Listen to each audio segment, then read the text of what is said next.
Good morning. Y'all give me a second, I've got a handout where, we got 2 minutes, I need to put out some paper. I actually have quite a few people in this class, if they show up.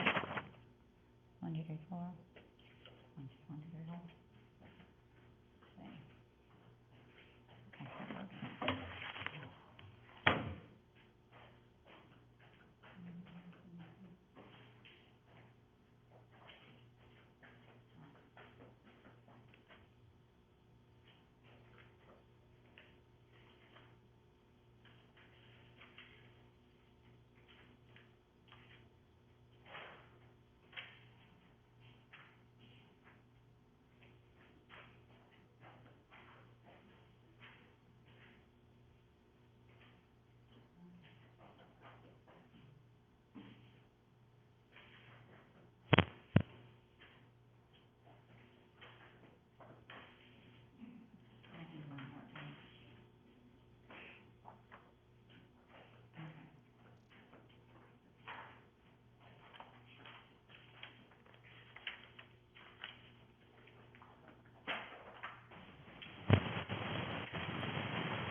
I didn't even have anybody come in until about 8:03 in my 8 o'clock class, so I was like, where's everybody?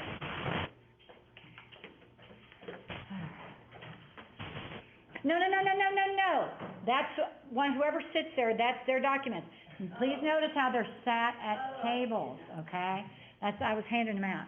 Yeah, no, I was being a good teacher, because there's too many pages. You have a complete set sitting there. The people in my 8 o'clock class didn't show up on that row, so I had 2 complete sets. Those are for, Lucia, those are for you, okay? It's easier for me to sit them there, okay? All of those, yes. But you've got lots of different stuff there, so. Okay. Let's see. Stop to think really quick what I'm doing, okay.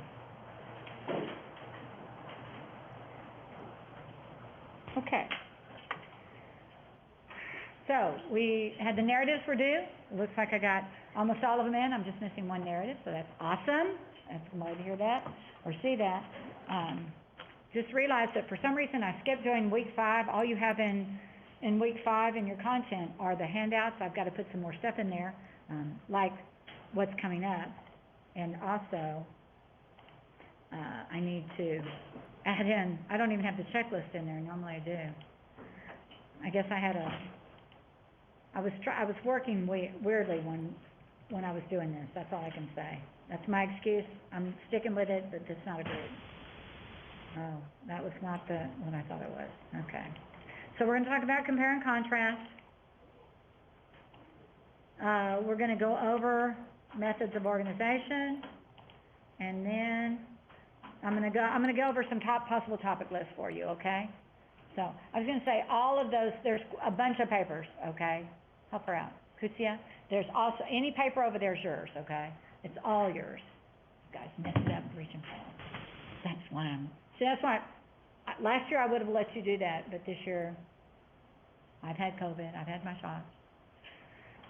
been a long morning. I tried to leave, and the kitten started crying, so I had to go back and feed the cat real quick, the kitten. It's probably 3.5 weeks old, maybe 4. I don't know, we'll find out. So let's talk compare and contrast. Let's go first look at the checklist. I do have it in the unit. I just added it, sorry about that. Well, it's been a little cranky on me this morning.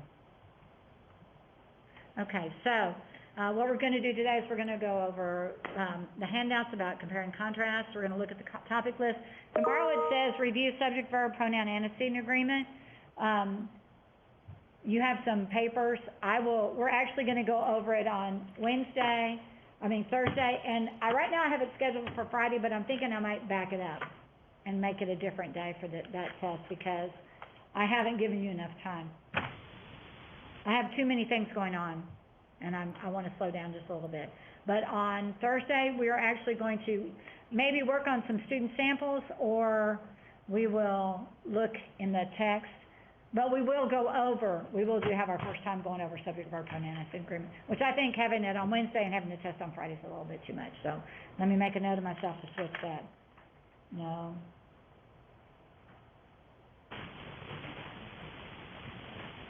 I'll back it up. Well, so while I'm saying that, guess what I'm going to do? I'm going to go back and see what I have.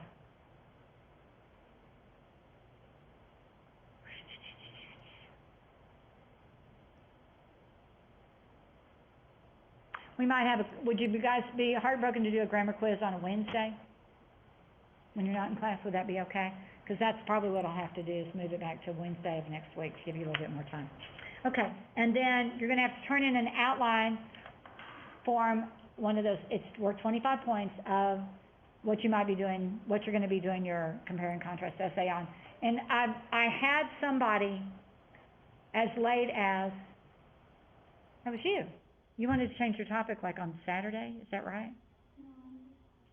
Okay, but I mean, when we wait, you really are going to have to stick on it, get on a topic and stick on it. It's at a certain point, because if you've at least gotten feedback, it's a better chance of getting a better grade, okay? So, the first one I want you to look at, let's look at the one that's a Word document, that it looks like a Word document. It says compare and contrast on the top. Let's see. Here we go. It just looks like a Word document. You can tell I typed it. I think it's Bookman. For some reason, I like Bookman old style. I like it because it's kind of a fat font. It's a little bit easier for me to read. So comparison and contrast. What is it? So I'm going to stop just a second. Oh, there goes Mr. Rathburn handing out stuff. Over on Saturday, were you with some friends?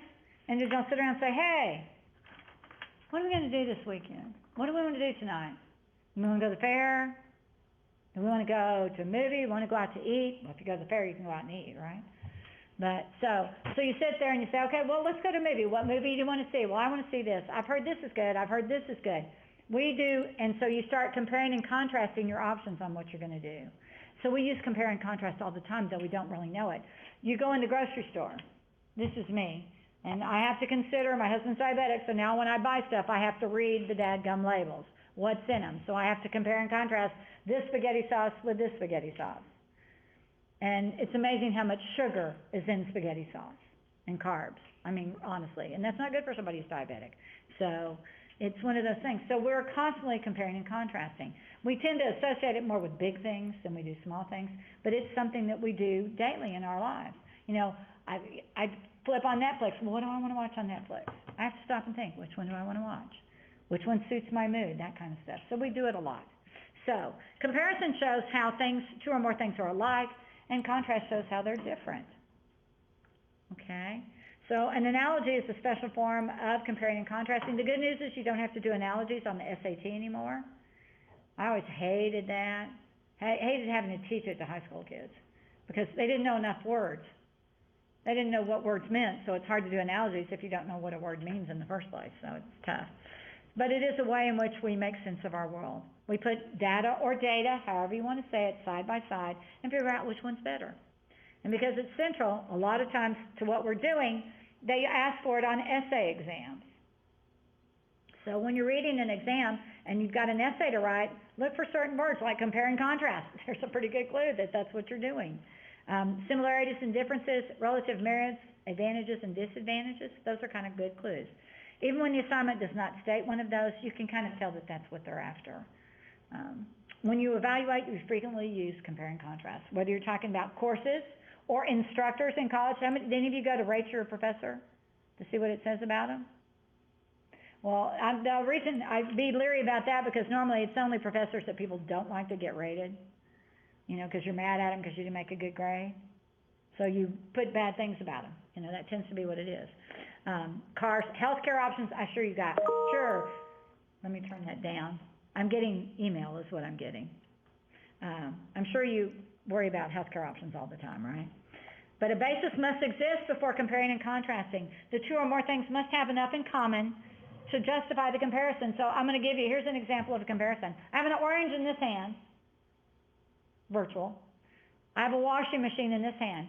Can I compare and contrast an orange with a washing machine? They have to have some similarities. What do they share? Well, an orange is concrete and a washing machine is concrete, right?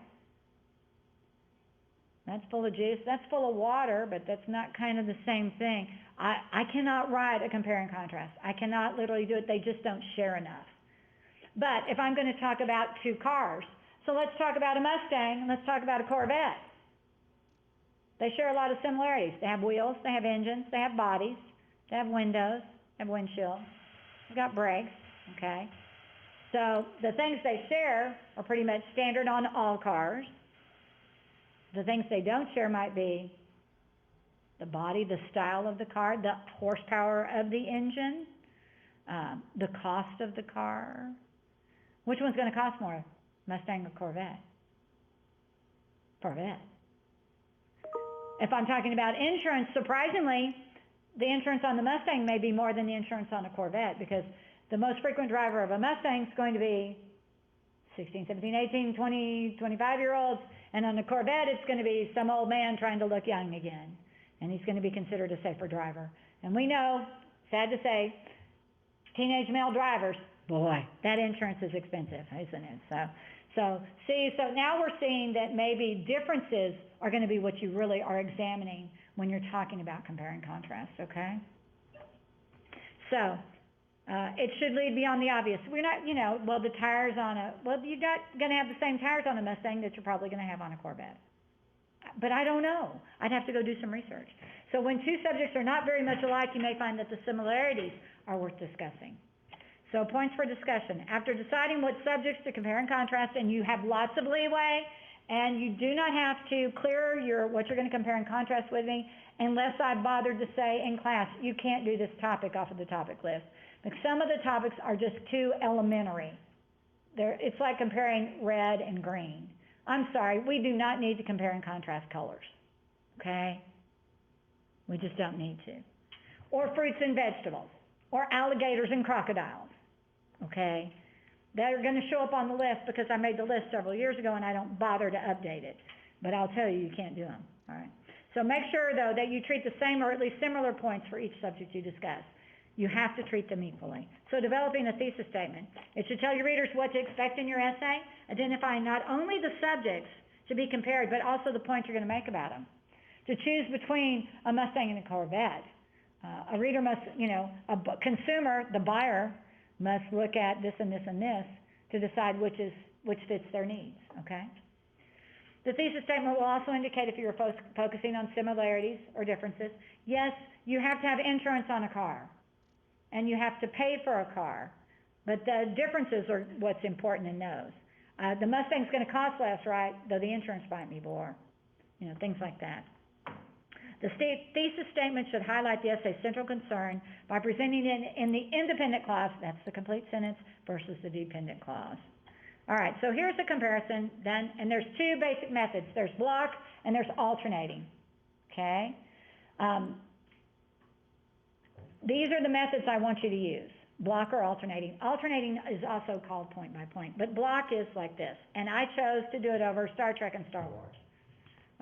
Star Wars and Star Trek. I got to do them in the right order. So the thesis statement here for block, I just made up one, okay? Many people think Star Wars and Star Trek are the same story because they don't like science fiction. So if they're out in outer space, they're the same story, right? But comparing and contrasting the two series shows how both have different views of the future and the past. So that's my thesis statement. We're going to look at that. So because I mentioned Star Wars first, then I have to talk about Star Wars, and I'm going to look at setting, characters, and conflict, and how that presents a picture of with Star Wars, it's the past, because it says in a galaxy long ago in a galaxy far, far away. So we already know it's past and not even here. Then we look at the characters and the conflict. Then Star Trek, the setting is the future. It goes star date, whatever, and it's these ridiculous numbers. We have no clue what they are. But you look at setting, characters, and conflict. So the conclusion then becomes the restatement of the thesis or review of the key points in the different future past revealed. I decided for alternating to write a different topic thesis statement, and if you like Star Wars and Star Trek, you can use what I've given you. I'm just telling you that, okay? Here I'm more explicit on what's going to be done. Although Star Trek and Star Wars are both series about humankind and its expansion into outer space, the settings, the characters, and the conflicts show the greater complexity of the Star Wars universe. Now, I am talking about Star Trek from the TV show, because I loved it when I was a kid, because I was like in 6th grade when it came out, back in the 60s, okay? Just telling you. So, I'm going to be looking at the setting, and then I'll talk Star Trek, Star Wars, the characters, Star Trek, Star Wars, the conflicts, Star Trek, Star Wars, and then a conclusion. So, you can see there's a basic difference. In the block method, you focus on the subject, and in the alternating or point-by-point method, you focus on the criteria you're evaluating it by. You can use terms like traits, features, okay? So that is that one. I'm not going to save. Let's look at the PowerPoint presentation. It's going to have 1 and a little square next to it. It's the set of papers that has a 1 and a little square next to it, okay? And then it's got it looks like an outline, all right? Because that's what I prefer to print out, because if you print out individual slides, it takes forever and lots of paper. So now we're looking at the PowerPoint. And this is going to go over a lot of what I just said. You're going to hear it several times. It's been shown that for the average person to retain information, you have to have about 10 exposures to it. You have to read it, hear it, see it, touch it, feel it, whatever. You have to have 10 exposures. So you're going to get 3 or 4 today. So hopefully that will help. So contrast, what is the purpose of comparison and contrast? Contrast draw out the differences, whereas similarities are comparisons, okay? PowerPoint's right over, Isaiah, right there. Okay.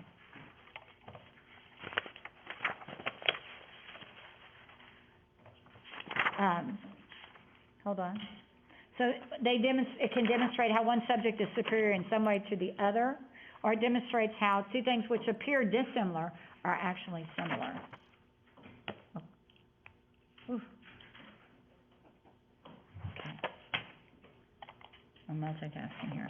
But instead of judgmental, it can also be informational. Because when it comes down to it, if I'm going to talk about buying the iPhone 13 versus the Z Fold Galaxy, right? Guess what? You can tell me all you want about the Z Fold Galaxy, but what do I have on my phone that I'm going to have to pay for again if I get to switch over? The app. So I'm going to be, you can tell me, you can try to convince me it's a better phone, but I'm not going to switch because I've got all my apps and I don't want to have to pay for them again. They sucked me in and I'm stuck with them forever, so. But information is good, particularly for somebody who doesn't already have a phone like that. So how do you prepare to write a comparison and contrast essay? You brainstorm everything you can think about the two subjects. You have to decide on the subjects first, obviously. So I'm going to show you one of the easiest ways to brainstorm.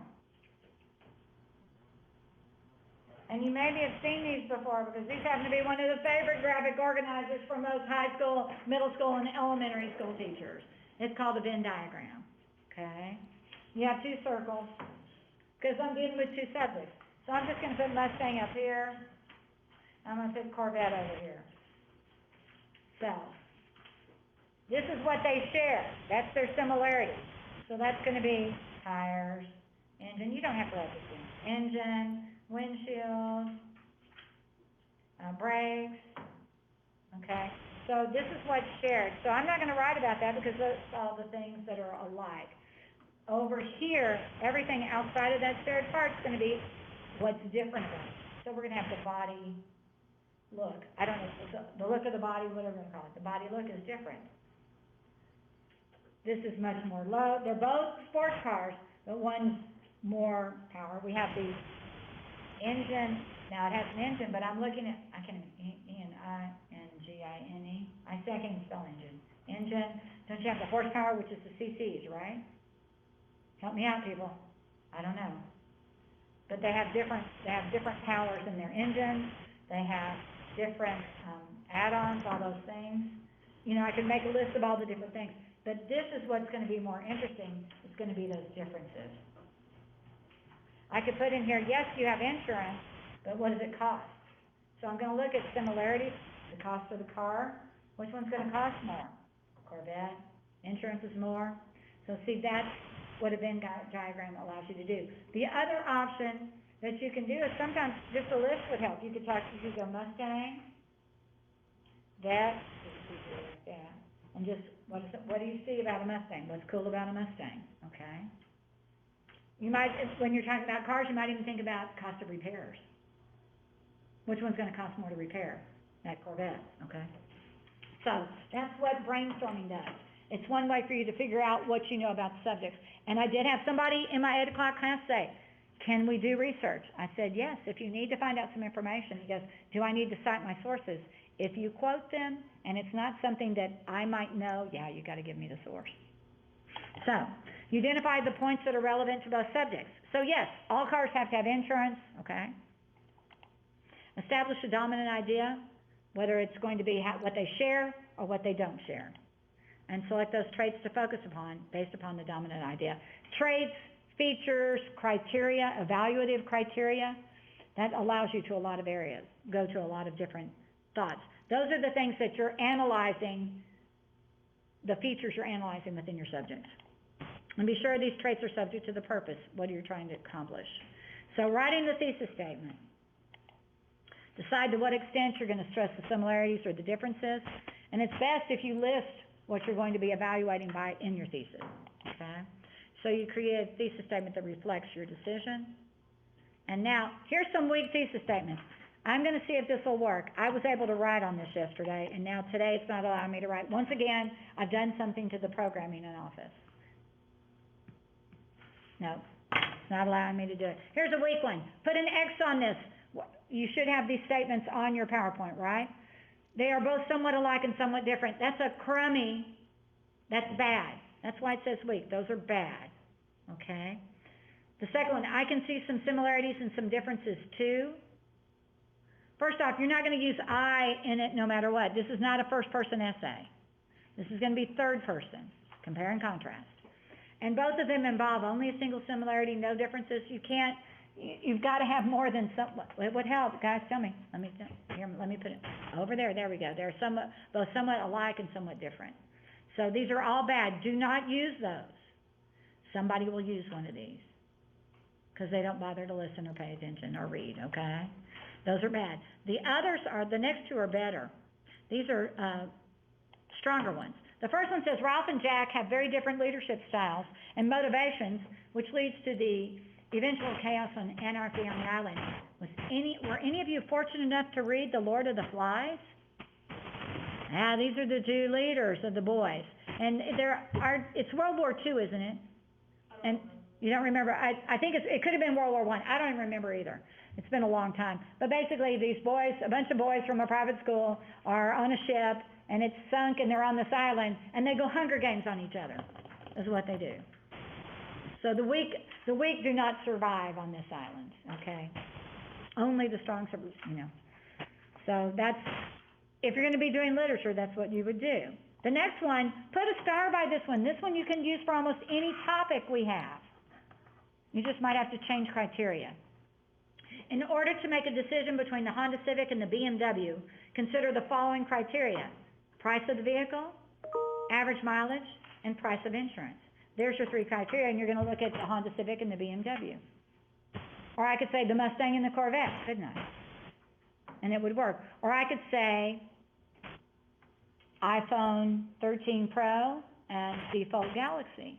And I could go with the price of the phone, available apps, and cost of repair. I could change those criteria very easily. But I could do that, and it would tell the reader exactly what I'm going to do, and that we're going to see that this is where they differ. So here's how you organize it. Should you use block or alternating? So they're going to talk about block again. Block treats all subjects, all of the elements for each subject separately. Alternating, or point by point, treats each element with respect to each subject sequentially. Big word, sequentially. And if the comparison is short, the block is probably okay. But if you have more, then it's probably better to do the alternating. And the advantage to the alternating is there at the bottom. There's a risk that a block essay will sound like two separate essays, weakly connected with a transitional paragraph or sentence, okay? And when we go through and we actually talk about it, I'll show you why what happens is that if you don't use some terms in block in the second subject, you don't get the contrast. All right, so you've got a sample that looks like this. I'll hold it up here. This is the one I kind of gave you. I modeled it off of this. I actually created this table by myself in Word. I'm proud of that, okay?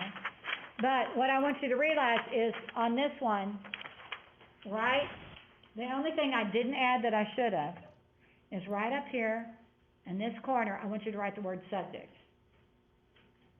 Because that tells you what the information within each of those columns is. So subject 1, evaluative criteria, 1, 2, 3, subject 1, subject 2, okay? So you'll know that that's what you put in there. So I would put Mustang, Corvette, BMW, Honda Civic. It would depend on what it is. So now we're going to go back over here, and you're going to see that that's what they've done. Come on. All right. And what bothers me about this presentation, I did not create this one, is that they tell you Honda Civic and BMW in the thesis, but they switch it over here. Order is important. So this is block method. So you're going to notice over here, when you look up there, you're not seeing this on your screen because it won't give you these blocks. But when you're talking about block, it's a horizontal organization. First paragraph is the introduction. Second paragraph is going to be about the BMW. The BMW topic sentence for the second paragraph is going to be, when a consumer is looking to purchase a new car, a BMW is an excellent choice. That's all I say in my topic sentence. It's going to be a lot like that personal paragraph. Consumers should consider the price, the average mileage, and the cost of insurance. I could put that in the second sentence or the third sentence in that paragraph, and then say the average price of a BMW is $39,000. That's with no extras. When you add on, it can go between $45,000 and $50,000. Then I would say the mileage, the average miles per gallon for a BMW is going to be so much in the city, so much on the road. Okay, in town or on the highway, however you want to say it. And then I would transition in that same second paragraph, and a final consideration for a consumer is the cost of insurance. Because the BMW is a European car, it's more expensive because of parts having to be shipped over. Not that anybody can get anything, they're all sitting on boats, containers on boats, sitting out in harbors right now, from what we hear, okay? But that's how I would do that. That's the second paragraph. The third paragraph is going to begin with the topics, and it says, an alternative choice when purchasing a car would be the Honda Civic. Unlike the BMW, this would be my second sentence, the cost of a Honda Civic is going to start about $23,000. If you add on stuff, the most it's going to be is about $32,000. See how I can show the contrast by saying that unlike the BMW, I can show that it's going to be less, or it's not the same is what I'm saying. So we're seeing how that's a difference. The average miles per gallon, I transitioned to that. Both the BMW and the Honda Civic have similar miles per gallon in the town and on the road. The cost of insurance on a Honda Civic is considerably cheaper because it is a product more readily available in the U.S., but you have to give the cost. You have to do it. And then the conclusion is the final one. So it's a horizontal alignment when you're talking block. but you only give the subject you're analyzing in the first one. The second sentence says what I'm going to look at, the three things I'm going to look at on the BMW, and then you have to do them in the same order when you do the Honda Civic. So this is a very heavily driven organizational paper. So here's how it looks as an outline. You have the hook, the background, the thesis as the last part. So BMW, you look at price, mileage, and insurance. Paragraph 1, that's what y'all do know your Roman numerals, don't you? Do you know Roman numerals? Okay. The big I is 1, 2 big I's is second paragraph. Third paragraph is going to be about the Honda Civic, and then price, mileage, insurance. And then you have your conclusion, which has, you emphasize the tie, the so what's the evaluation, the clincher, okay? So now we're going to talk about alternating or point by point. And we're going to see there's a bit of difference. Come on. All right. So as we had horizontally driven organization, now it's vertically driven. So first paragraph's the introduction. Second paragraph is going to have a topic sentence that talks about price. And you're going to say, when a consumer considers buying a car, the overall cost of a car is important. It can include the basics, or you can get, or there are the possibilities of adding on things. The average price of a BMW is going to be $39,000. When you add in the extras, it'll be up to $45,000 to $50,000. Now, in the same second paragraph, I'm going to switch topics and say, unlike the BMW, the average, see, I have the transition right in there. So when you're doing alternating and you're talking about price, you can see the compare and contrast, and they're next to each other in the same paragraph. Whereas when you're doing block, they're separated. So if you don't highlight within that third paragraph the one about the second item, the second subject, you don't know, the reader might not pick up on the fact that the price is different on the two, that one's more expensive than the other. Whereas this allows you to see it immediately because the criterion, the evaluative criteria is what you're focusing on. Then you go to paragraph mileage. The average miles per gallon of a car is important because gas is so freaking expensive right now. You know, the average cost of gas in the U.S. is over $3 a gallon. We're fortunate that we're under 3 here. And so you say the BMW gets so much, and you say the Honda Civic's very similar to the BMW. It gets about approximately the same amount. So see how you do that? And so I'm seeing, as I'm reading it, that you've gotten the whole point of the similarities, because they are similar when it comes to mileage, but they're different on insurance and cost.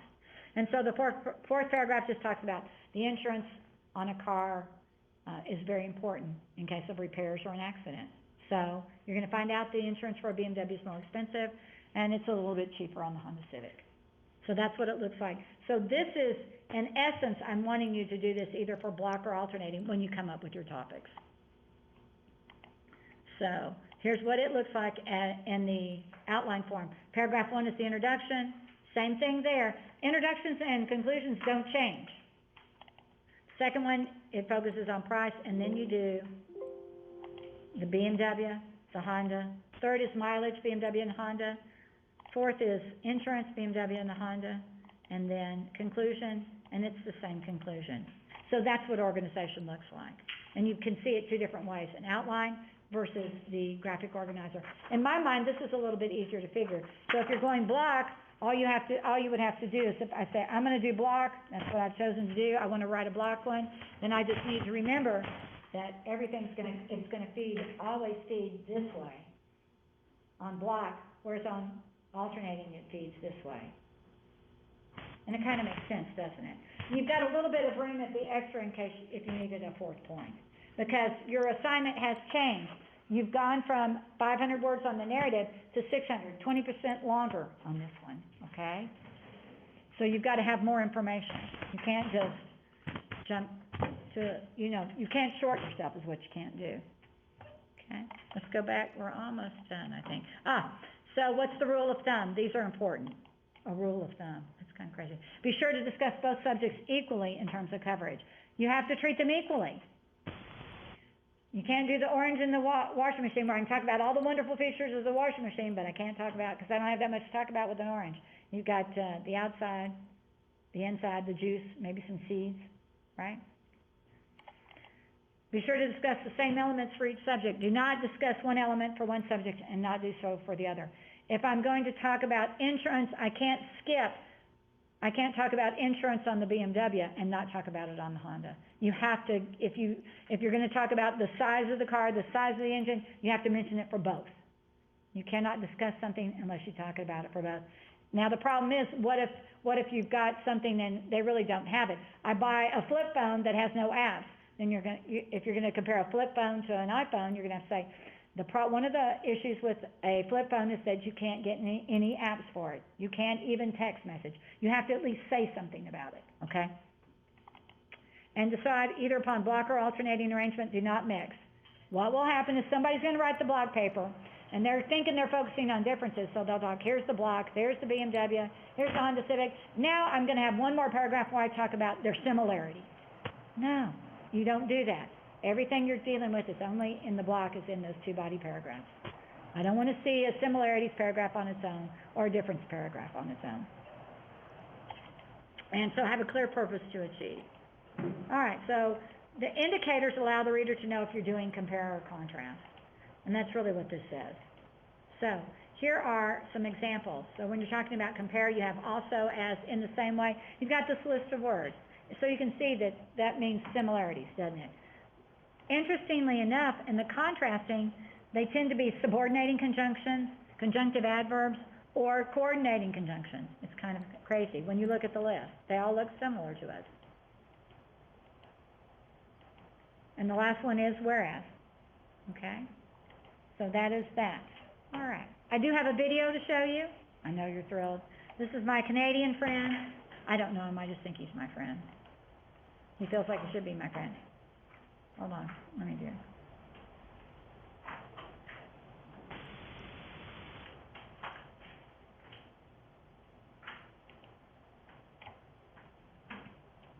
Hold on.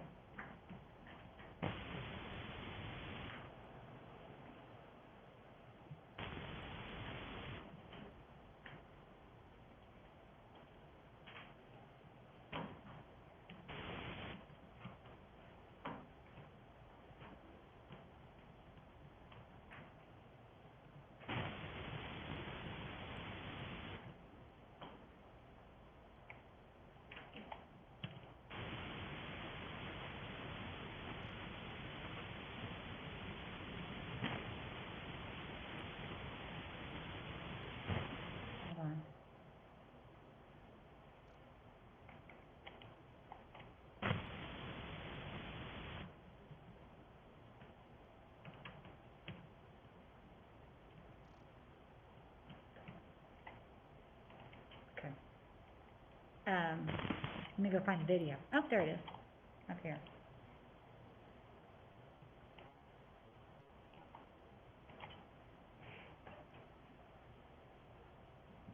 One of the most common types of academic essay you'll have to write is the comparison contrast essay, where you'll be asked to talk about the similarities and differences of two subjects. Now, it probably won't be as easy as comparing two cities. You'll probably have to compare something like two theories or two characters in two totally different novels. The most important thing to remember with comparison is to avoid the obvious. If you have two subjects that are very similar, of course, it's easy to focus on similarities, but it's probably more interesting to try to focus on the differences. Now, before we talk about the essay structure, it's important to mention that you should probably watch the video on basic essay structure first, okay? So the comparison contrast essay introduction is basically the same as the other essays we've discussed. The hook will engage the reader and introduce both subjects, which is very important. The background will give any essential information that the reader needs to understand the main point of the essay. And then the thesis statement will focus the comparison for the reader. Now, I'll mention something about thesis statements in a moment. The main difference between the comparison contrast essay and the other essays that we've discussed is that you have options with this kind of essay. There are really two different options that you can choose from. The first one is what we call the block method, which means you have two body paragraphs that are organized in this fashion. You can have a similarities differences essay, which means you have one paragraph that is entirely focused on the similarities between these two subjects, and one paragraph that is entirely focused on the differences between the two subjects, making sure that each paragraph has a clear topic sentence. Another form of the block essay is what you might call a subject-to-subject essay, which in one paragraph gives all the information about one subject. In the next paragraph, it focuses entirely on subject B. Okay, so that's one option. The second option, and in my opinion the slightly more interesting of the two, is what we call the point-by-point comparison-contrast essay, where instead of focusing only on similarities and differences, you choose two or more points of comparison. Now, if, for example, you were comparing two restaurants, certain points that you could use to compare them would be atmosphere, menu, service, and so on. So in the point-by-point body, each paragraph focuses on one point, either with the similarities or the differences. So for example, in that essay about restaurants, paragraph 1 would focus entirely on the atmosphere of both restaurants. Paragraph 2 could focus entirely on the service at both of those restaurants and how they are similar or different. After you've done that, of course, you have your conclusion, which is the same as pretty much all essays that we've talked about. You want to summarize your main points, and you want to end with a final statement to leave the reader with a lasting impression, perhaps a final opinion. And I'm going to stop there because it's just basic stuff. So that, now you've heard it 4 times. By doing that, I've allowed you to hear it 4 times, so we're getting the repetition in. So I do want to point out that next semester, particularly for them, and if you guys are with me, your big research paper for me can be a comparison and contrast contrasting essay about 2 characters from Hamlet. So you're learning something that you can translate into next semester easily. We read Hamlet, and we watch it, and we have a good time. Okay, it's at the end of the semester. It's nice and easy. All right, so now let's look at topics, okay? And it takes a while. And so I'm going to tell you some of these topics are not okay to do. So pay attention. You don't have a copy of that list. It's a long list. It's got a lot of numbers on it. The numbering, I just went in and I kept typing compare and contrast topics, and I would just go in and copy topic list and add them all into one big one. So don't pay attention to the numbering. But the first one up is Apple versus Microsoft. I actually think that should probably read Mac versus PC. And the main reason, because I had somebody try to do Apple versus Microsoft or Microsoft versus IBM, and they got, those are such big companies, it became too difficult to handle in a 600-word essay. But if you compare a Mac with a PC, and we're talking laptops, it's a little bit easier to handle. Coke versus Pepsi, if you haven't figured out, it's probably not worth writing. I drink Coke, I don't like Pepsi. I hate going in a place, Burger King only has Pepsi, don't they? Isn't that right? I don't like, it tastes like it tastes like flat Coke to me. So be careful about that one. Renaissance art versus Baroque art. Is anybody taking art appreciation? If you were taking it, this could be turned in as extra credit. But it would help you reconcile those 2 different forms. For antebellum era versus Reconstruction era in American history, antebellum is pre-Civil War, Reconstruction is post-Civil War. So let's just say, that's why Lady A, the name of that group was Lady Antebellum, but they changed it to Lady A because antebellum has a very negative connotation because of slavery. Childhood versus adulthood. I'm going to be honest. Most of you are not old enough to write that paper. I'm sorry. If you're 16, 17, 18, 19, you're still in your childhood, okay? Do you agree, Isaiah? Yeah, you're still in your childhood. Sorry, guys. That's just how it works, okay? Actually, Rodney, the one who's 32, is the only one I said that could write that because he's at least lived a life as an adult for long enough to have some experience, okay? Star Wars versus Star Trek. I gave you everything you need to know on that one. You can just take that right out of my Word document because I've got everything you need on there. I don't know if you're a science person, could you write biology versus chemistry? Would you want to? Yeah. Then we've got astrology versus astronomy. Astrology, you need to know your sign of the zodiac. I know mine. Do you know yours? I don't read my horoscope every day. But astronomy is the actual study of the stars. But if I look at my phone, I have an app on it called Star Rover, and I can go out and have my phone out, and it'll tell me which are the planets, what are the constellations out there. I like that. I think that's kind of cool. I think I spent $6 on that app. That's why I can't afford to lose that app now. So, okay. The American government versus British government or any world government. You know, there's some similarities in how they're organized, but they have different names. They actually have different functions. Fruits versus vegetables. Guess what? Not on the list. You can't do it. That's what elementary kids do. Okay? Or somebody want to write, let's do apples versus oranges or apples versus bananas. We can do something besides talk about the shape of the fruit, okay? If you're in psychology, ego versus superego is a possibility. And I'll be honest, I don't know if there's enough to do a full paper. I had a student try to write this paper, and they had a hard time coming up with enough information to get 600 words. I think they had to do ego, superego, and id, which there's actually 3 parts to it, so.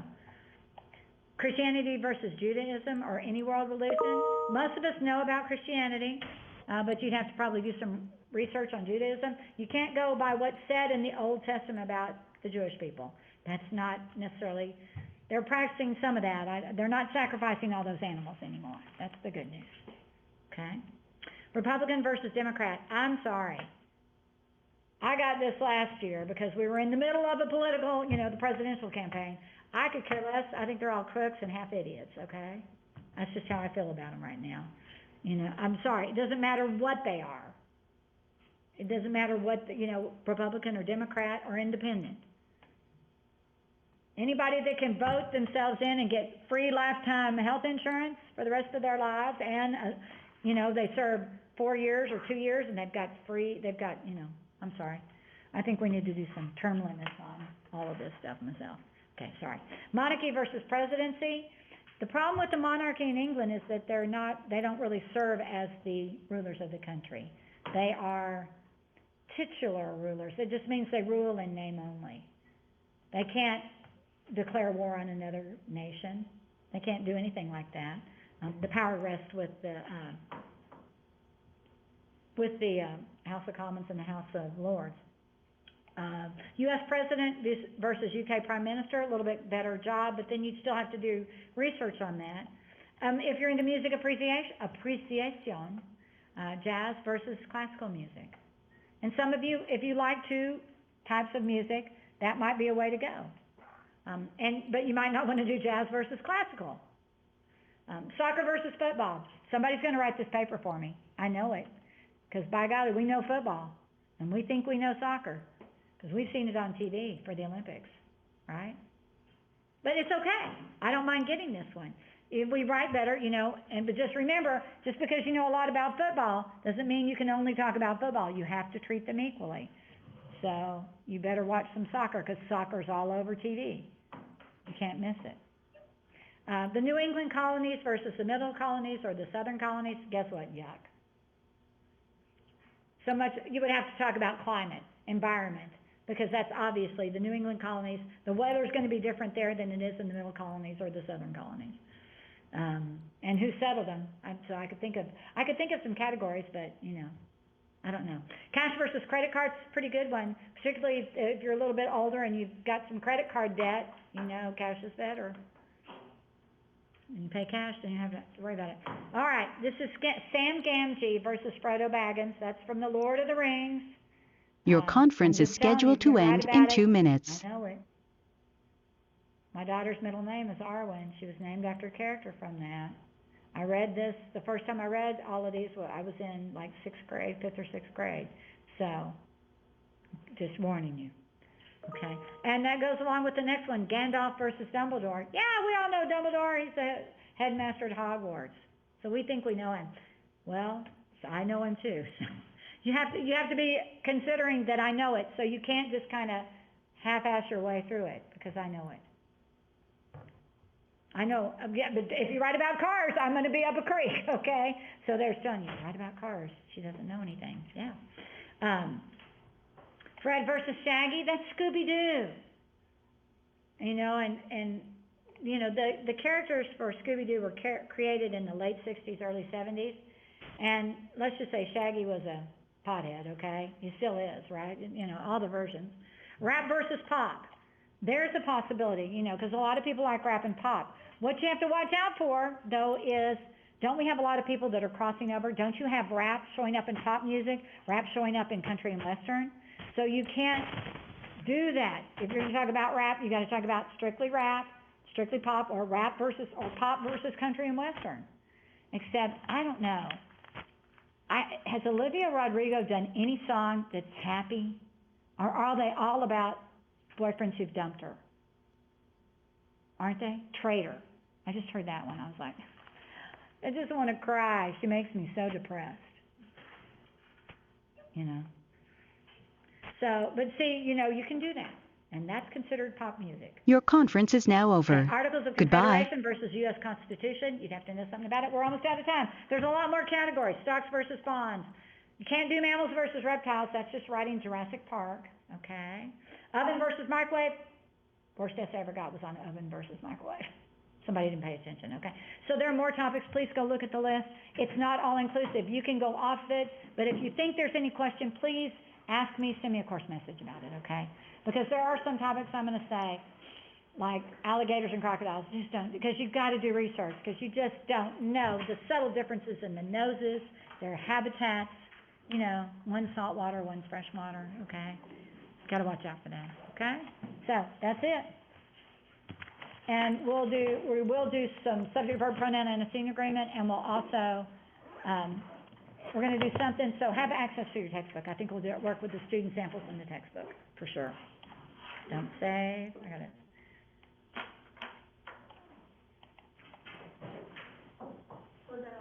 That's it, go, bye, sorry. I kept you, oh no, it's just now 9:50. Okay, somebody's already sent me a topic list.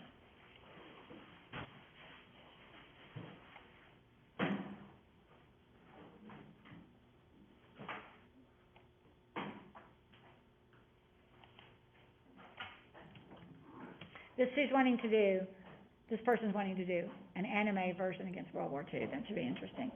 What do you need? I'm sorry for missing class last week. Did you watch the videos? Not yet. Okay. Well, I hope your narrative turned out okay. Yes, I went through and edited it. Did you see my comments? Mm-hmm. Okay. Yeah. Yeah, you should, I was scrambling trying to get all those done on Saturday. Yeah. I ran out, the good news was I pushed it back. I had to because I wasn't able to get them done. No, my daughter brought a kitten to my house at 10:45 Saturday night, about this big. It's about this big now. And I'm now a kitty mama. So half of my time at home is devoted to feeding and cleaning the cat. I have to do what a kitty mama does, so. But I understand, you know, a lot of times if you just send me a course message and say, hey, I've had something come up in my life, in my job, in my family, whatever, just so that I know. Yeah, I had to go back home, so. How's your dad? He's good. Okay. He's okay. Is it okay? My mom had a complication with her surgery. Oh, Lord, yeah. Yeah, just shoot me a quick course message, or you can even do an email, because I get them on my phone. That's why I was just looking at, that's why I know I have a student asking about a topic. So it's, just try not to miss too much more, okay? No, Because being at least the narrative is not that hard, but see, you missed out on getting extra credit, you're getting the points for peer revision. Mm-hmm. And which is only 25, but it's Still 25. yeah, it's still 25 points. It may make a difference between an A and a B, so, Yeah. okay? Okay. All right. Thank you, All right. Steve. Okay, 1,